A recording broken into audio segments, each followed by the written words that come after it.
Halo pemirsa YouTube, masih bersama kami di saluran kesayangan Anda, yaitu tutorial gorden. Ini adalah gorden yang sudah kami pasang, penampilannya adalah seperti ini. Gorden yang sudah rapi kami buat, yaitu gorden pintu yang sudah ada di sini. Ketika dibuka bagian gordennya sudah rapi. Ini ya. Secara kortinas yang kami buat yaitu gorden yang rapi seperti ini. Oke, dari bagian atas hingga ke bagian bawah. Oke, untuk harganya 380.000. 380.000 per pintu. Kemudian Anda bisa lihat keseluruhannya. Oke. Anda bisa pesan kepada kami untuk daerah Bengkulu juga.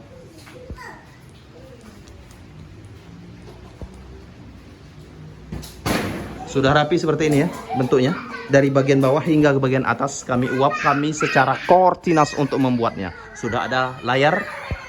Kemudian gordennya seperti ini sudah rapi. Oke, terima kasih. Jangan lupa untuk klik tombol subscribe dan like video kami. Salam tutorial gorden. Ini adalah penampilannya.